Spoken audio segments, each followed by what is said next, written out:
My name is Herman Cohen. My colleagues in State Department call me Hank.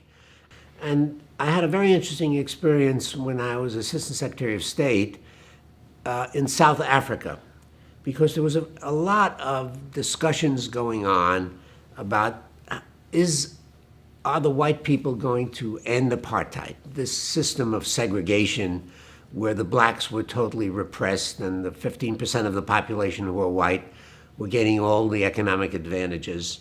And the whole world was against South Africa. There were sanctions. The U.S. had sanctions.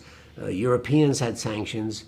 And the question was, would change be able to come about?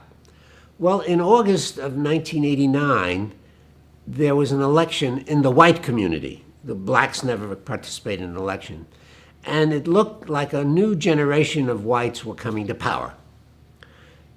The old guard who had started apartheid were in their 80s, and they had to leave. So new people were coming in. And one of the leading candidates of the main white party was F.W. de Klerk, the Minister of Education. So I went down to South Africa in August of 1989. I asked to see him. He was the leading candidate and most likely to be elected president.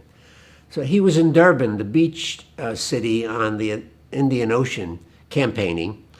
And he said, well, you can come down and meet me there. And I went down to Durban, and he met me in his hotel room one-on-one.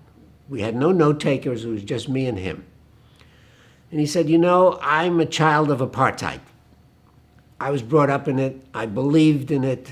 I still believe in it. I thought that was the best thing for the white people. But I'm going to tell you something right now. We're going to end it when I become president. I said, you're going to end it? Why are you going to end it? He said, we are an industrial nation, and we cannot advance and expand our economy without the assistance of the black population. We need their labor. We need them to be educated, to become professionals, engineers, computer scientists, technicians of all kinds. And we can't have that unless they have political rights.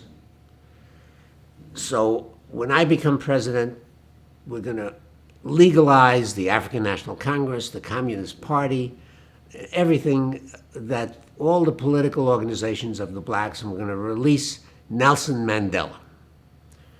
So I listened to that. I couldn't believe a word. I was just stunned to hear this after all these decades of hard line, we're going to keep apartheid, we're going to keep segregation. And so I went out of that meeting almost staggering. And I immediately reported this to Washington. I sent a message to Secretary Baker. I said, we got to invite this person as soon, even before he becomes president, make sure he doesn't go backwards, that he keeps on what he says. But I got a message back from Secretary Baker saying, President Bush does not want to invite anybody from South Africa before he invites Mandela. Mandela will be the first person invited. After that, we can have de Klerk and other people. So I was just totally happy, but I couldn't talk about it. Okay, so then I get back to Washington, and the Senate Foreign Relations Committee holds hearings in October. My meeting with de Klerk was August. The election was going to be in December. So I go to the Senate Foreign Relations Committee, and the topic was increasing sanctions against South Africa. So the question that was going to come along, that they sent us in advance, was what has been the impact of sanctions on South Africa?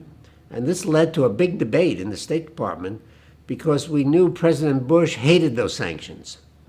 So we couldn't come out and say, the sanctions were great. They really made them think again about their policy. So we came up with compromise language. Sanctions had the most difficult impact on the black community because it stopped investments and it caused a rise in black unemployment.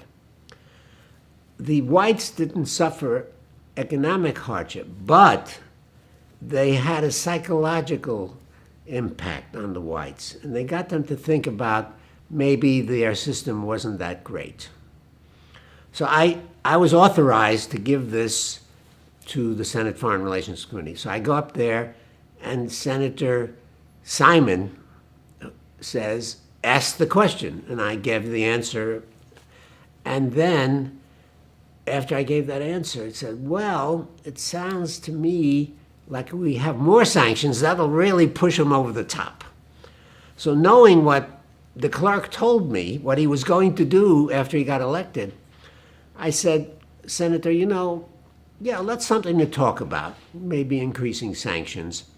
But, they're having an election, new people are coming in, you never know what they're going to be doing. So let's have another session of this committee in February. And I'll be very happy to talk about increasing sanctions at that point. So they said, yes, okay, that's a deal. We'll meet again in February. So I go back to State Department, and Secretary Baker said to me, gee, Hank, you bought us some time. Isn't that great? Okay. So the next day in South Africa, headlines, we do not accept ultimatums. So they saw my testimony as an ultimatum. Shape up or there are going to be more sanctions, you see. But anyway, it was a fantastic experience carrying the secret from the clerk for 6 months until they had an election. And of course, he kept his word. He released Mandela, and everything was uphill from that point.